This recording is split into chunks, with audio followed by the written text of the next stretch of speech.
بسم الله الرحمن الرحيم الحمد لله الذي أنزل الفرقان على عبده ليكون للعالمين نظيرا والصلاة والسلام على من أرسله داعيا إليه بإذنه وسراجا منيرا أما بعد. Bienvenue à vous dans cette 23e et dernière rencontre de tafsir de Surat al-Fatiha. Et nous sommes toujours dans les questions-réponses. La 7e question: quel est le fait de répéter Surat al-Fatiha sans aucune raison valable dans ta prière? Ceci ne fait pas partie de la législation de l'islam.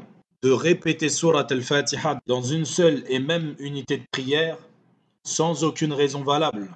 Et c'est le madhab de l'Jumhur, que ce soit chez les Hanafiya, ou al-Malikiya, ou al-Hanabila. Pourquoi? Car cela n'a pas été rapporté du prophète sallallahu alayhi wa sallam, ni également les compagnons. Et si ça avait été le cas, il nous aurait devancé dans cela.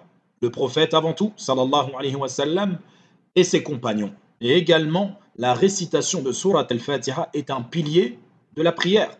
Et s'il nous avait été légiféré de le répéter, ça voudrait dire qu'on répéterait un pilier parmi les piliers de la prière. Ceci n'en convient pas. La 8e question: quel est le jugement de la prière pour celui qui est en incapacité de réciter Surat al-Fatiha? Celui qui n'arrive pas à réciter Surat al-Fatiha, car il ne sait pas lire, ou il n'arrive pas à prononcer la surah, sa prière est valable et elle est bonne. Si, bien sûr, il n'arrive pas, malgré tous ses efforts pour l'apprendre, il n'arrive toujours pas à la réciter. Et ceci est l'avis de l'ensemble des savants. Et tu peux retrouver cela dans Majmou' al-Fatawa de l'imam Ibn Taymiyyah, rahimahullah wa ra'ah. La 9e question: que doit faire celui qui est en incapacité de réciter Surat al-Fatiha? Celui qui est en incapacité de réciter Surat al-Fatiha, il se doit dans un premier temps de réciter 7 autres versets de n'importe quelle autre surah qu'il maîtrise. Et si avec ça il n'arrive toujours pas, donc même à réciter 7 versets d'une autre surah, dans ce cas-là, il se contente de dhikr, de tasbih, de tahlil, de tahmid, de takbir. Et ceci est l'avis du madhab al-Shafi'i ou al-Hanabila. Et c'est le choix de l'imam Ibn Baz, rahimahullah, et de l'imam Ibn Uthaymin, rahimahullah. Et ceci en référence au hadith de Rifa'ata ibn Rafi' radiyallahu an, qui a dit que le messager d'Allah sallallahu alayhi wa sallam a dit: lorsque tu te lèves pour prier, fais le dos comme Allah te l'a ordonné, puis dirige-toi vers la qibla, puis kabbir, donc c'est-à-dire dis Allahu Akbar pour rentrer dans ta prière. Si tu as du Coran avec toi, alors lis-le. Et si tu n'as rien avec toi, alors dans ce cas-là, loue Allah, c'est-à-dire dis Alhamdulillah, wa hallil, la ilaha illallah, wa kabbir, Allahu Akbar. Et lorsque tu fais l'inclinaison, incline-toi jusqu'à être apaisé dans ton inclinaison. Puis lève-toi, mets-toi debout jusqu'à être apaisé dans ta position debout. Puis prosterne-toi. Et pareil pour la prosternation. Puis assieds-toi jusqu'à être apaisé. Puis reprosterne-toi une seconde fois. Puis lève-toi et fais ce que tu as fait pour la première unité. Si tu fais comme cela, alors ta prière est complète et elle sera acceptée.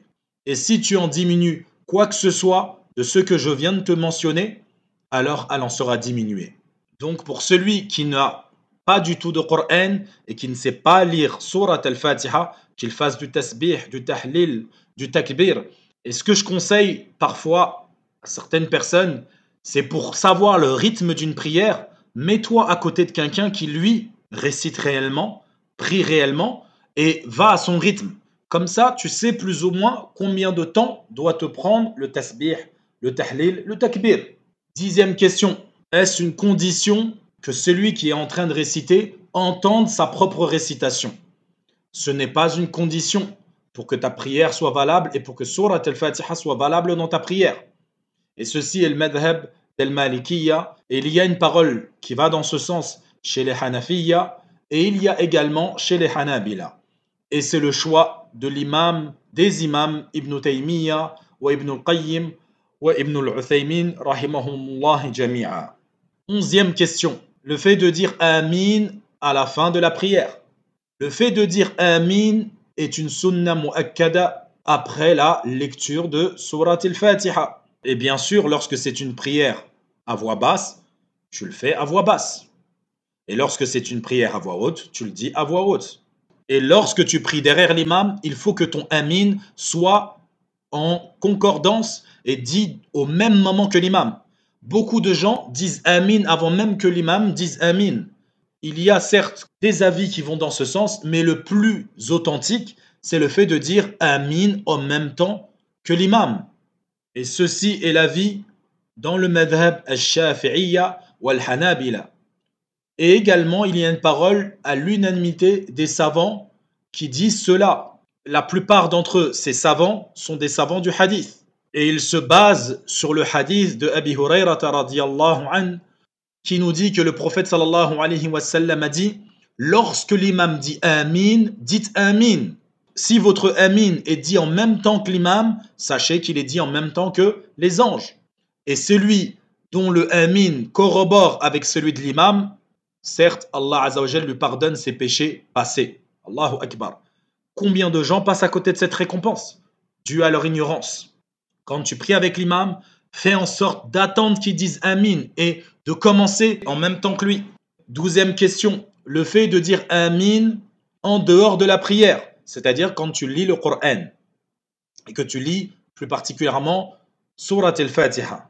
Ceci est une sunna pour toute personne qui finit de réciter ou de lire Surat al-Fatiha, qui soit en prière ou en dehors de la prière, il n'y a pas de mal. Et ceci est le madhab d'Al-A'imma al-Arba'a, des 4 imams, donc l'imam Malik, l'imam Abu Hanifa, l'imam al-Shafi'i et l'imam Ahmed ibn Hanbal, rahimahumullah. Et également notre illustre savant du siècle passé, Cheikh Ibn Baz, rahimahullah.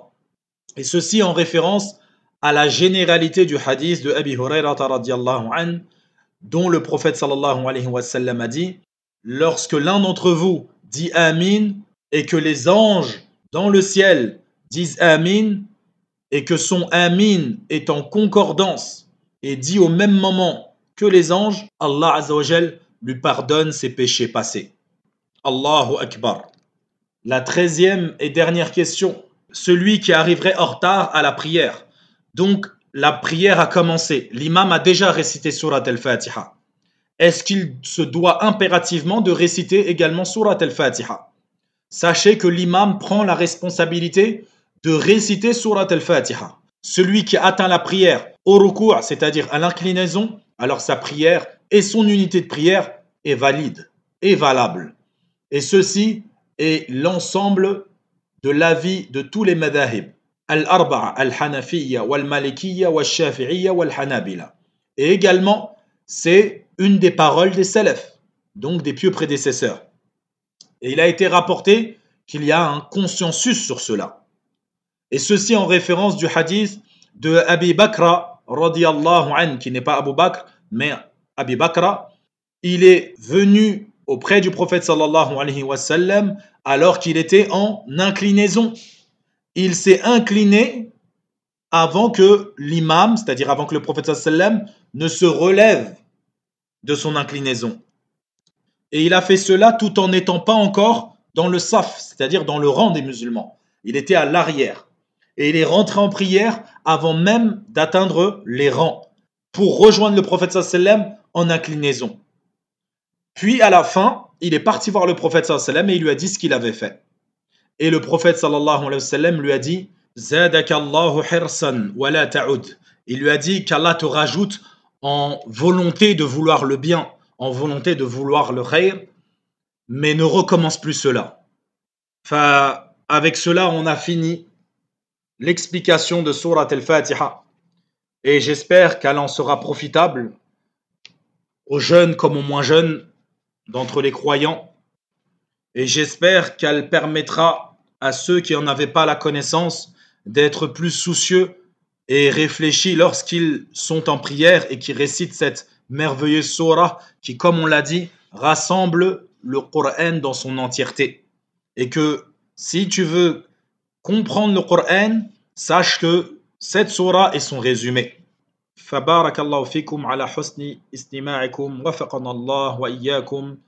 اللهم علمنا ما جهلنا وذكرنا ما نسينا وافتح علينا من بركاتك السماء والأرض إنك أنت السميع العليم. اللهم انفعنا بما علمتنا وعلمنا ما ينفعنا وزدنا علما وبارك لنا فيه. اللهم افتح لنا أبواب حكمتك واكتب لنا من رحمتك. سبحانك لا علم لنا إلا ما علمتنا إنك أنت العليم الحكيم. اللهم يا حي يا قيوم أكرمنا بجودة الحفظ وسرعة الفهم وارزقنا الحكمة والمغفرة والعلم والحلم يا حي يا قيوم. فبارك الله فيكم والسلام عليكم ورحمة الله وبركاته.